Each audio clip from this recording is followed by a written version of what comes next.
Kita hari ini budak belasan tahun apa jadi? Apa jadi budak belasan tahun? Cuba kita tengok. Black metalnya, pink metalnya, ragutnya, rogolnya, dadahnya, hidogamnya,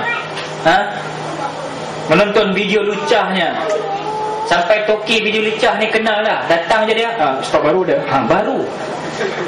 Tahu semua kan? Sebab itu tuan-tuan perempuan, kita berhadapan dengan masalah-masalah. Sebab itu muslimin muslimat rahimakumullah, saya nak menegaskan bahawasanya jadilah orang muda yang berkarisma tinggi sebagai Sayyidina Ali.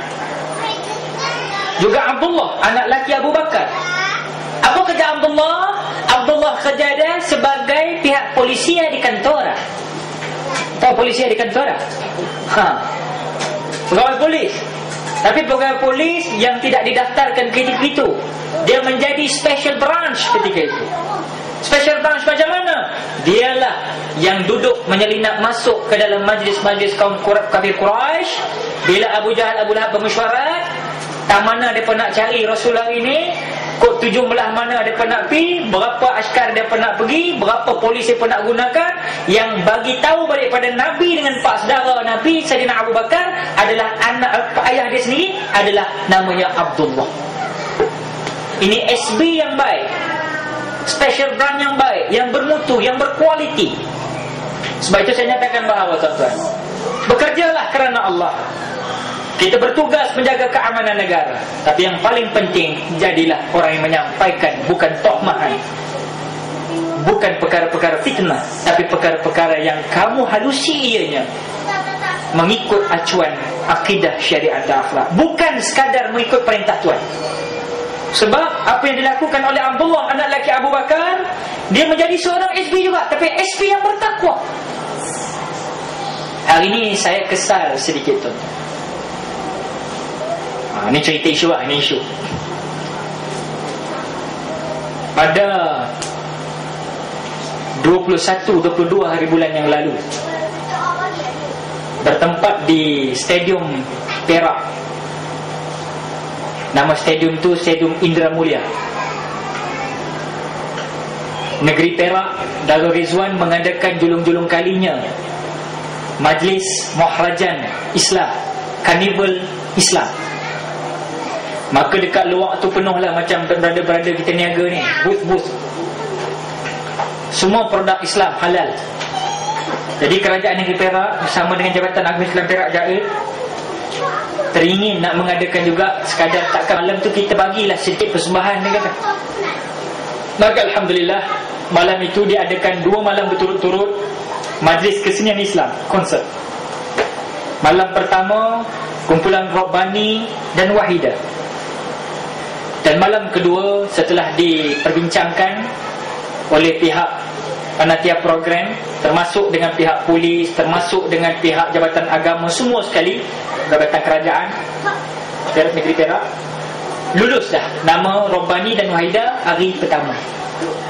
Malam perasmian Menteri Besar Perak akan hadir. Malam tu pula akan bersama-sama menyanyi di situ adalah Mawi dan saya sendiri.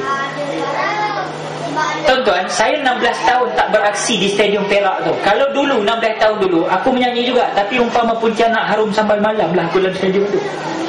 Dengan jenis groovy-nya, sarung kaki, sarung tangan, memang heavy metal lah cakap kau. Loudness betul lah kira kita gitu. Tapi saya nak bagi tahu tuan-tuan, bila dah buat melakukan penghijrahan ini, pihak Jabatan Agama Islam Perak dia nampak penghijrahan kita ini, dan Alhamdulillah mereka bagi komitmen yang baik. Dia kata, Ustaz anak jati Perak, Ustaz adalah orang seni Perak, mengapa tak berpencak silat di Perak dalam bab kesenian? Mereka beri ruang, banyak nama artis nasyid, tapi mereka beri ruang pada anak. Anda ucap tahniah pada Jabatan Agama Islam di Perak. Kerana pada malam itu tujuan kita berhibur secara alternatif Islam. Tapi kita pun dah standby. Aku pun dah discuss dengan Mawi, nak duet lagu sesungguhnya apa, time mana nak. Dah okey dah tuan-tuan. 3 hari konsert nak bermula, saya dapat telefon daripada penganjur. Dia kata, Ustaz, betul lah apa yang Ustaz kata dulu sedang berlaku, dan dah berlaku pun petang tadi. Apa dia? Sebab sebelum penganjur telefon saya nak join konsert ini, Bila saya dengar kerajaan negeri Perak, timbul sedikit kerisauan di hati saya. Sebab tuan-tuan perempuan, kadang-kadang masih nama je kerajaan, tapi ada yang tak merdeka lagi. Jiwa tu tak merdeka. Pasal apa saya katakan begitu? 3 hari nak konsert, tiba-tiba Menteri Besar Perak boleh telefon kepada penganjur. Dia kata, yang lain semua okey, tapi ni nama Ustaz Aqil ni boleh tak ganti dengan artis nasyid yang lain? Why? Pasal apa? Nasib baik why. Kalau Z dia terus tak bercakap. Why? Pasal apa? Dia kata, saya dapat maklumat daripada SB saya. Saya nak relate cerita SB ni lah, share. Tu yang aku bawa cerita ni. Saya tahu SB banyak malam ni, dan saya harap mereka kawan, bukan lawan. Pasal kita negara demokrasi, dan kita bercakap bukan mengajak untuk memunahkan negara. Kita nak ajak membina negara. Sebab kita yakin dengan Islam sahajalah jalan untuk kita menyatu padukan umat, insya-Allah.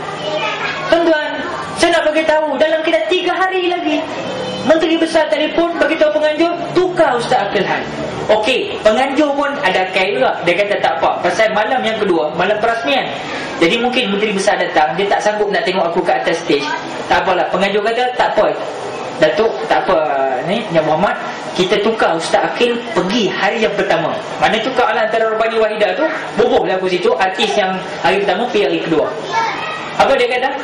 Dia kata bukan masalah Ustaz Aqil pergi hari pertama ke hari kedua. Selagi Ustaz Aqil Hai terlibat dalam program ini, selagi itu tuan-tuan boleh teruskan majlis tersebut, tapi saya tak akan datang untuk rasmikan karnival ini. Saya nak kata tuan-tuan, di mana demokrasi kita? Korang ajar anak-anak suruh demokrasi. Dalam televisyen korang pupuk nilai demokrasi. Semalam Tunku Abdul Rahman Al-Haj memberi kata-kata terakhir beliau dalam ulasan di RTM 1. Kita sebut soal demokrasi. Depa semua dengar cakap saya pun nak kata lah, MCA, MIC kita bergabung semua. Okey lah.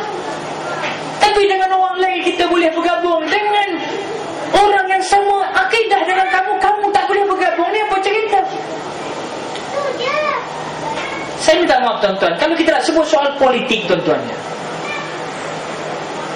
kita boleh serbu malam ni, kita boleh cakap tuan-tuan. Tapi tidak, pasal saya faham, bukan semua orang UMNO yang berjiwa macam Menteri Besar. Mereka nak merdeka. Tapi mengapa di saat kamu dilantik rakyat, diletak tempat tertinggi, kamu guna kuasa veto kamu? Bila ada orang yang bersamaan pendapat dengan kamu hukum dia, kamu tekan dia. Itu yang orang marah dengan UMNO tuan-tuan. Kita tak kisah PAS UMNO tuan-tuan. Dalam soal kebenaran kita nak bersatu. Tapi dalam masalah macam ni jelas terbukti. Sebab itu Tok Guru ni Aziz, dia berpilihan teguh. Dia yakin dan percaya, selagi UMNO buat perangai macam ni, selagi itu UMNO memang akan ditentang habis-habisan oleh Parti Al-Islam Malaysia PAS. Takbir. Pasal sikap yang tak betul. Kalau betul kita follow tuan-tuan. Minta maaf banyak-banyak. Nada saya sepatutnya dalam ceramah malam ini bukan begini. Tapi saya tuan-tuan adalah mangsa kezaliman UMNO. Minta maaf. Walaupun saya tuan-tuan, esok melodi saya keluar insyaAllah. Tuan-tuan tengok, saya cerita isu ni. Tengok melodi boleh keluar tak TV3?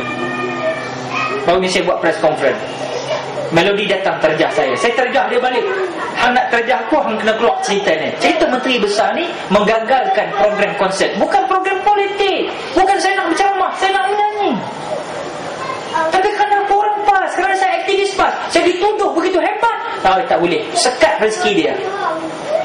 Tuan-tuan, rezeki aku bukan kat Menteri Besar Perak tuan-tuan. Rezeki aku daripada Allah. Dia boleh sekat saya hari ini tuan-tuan.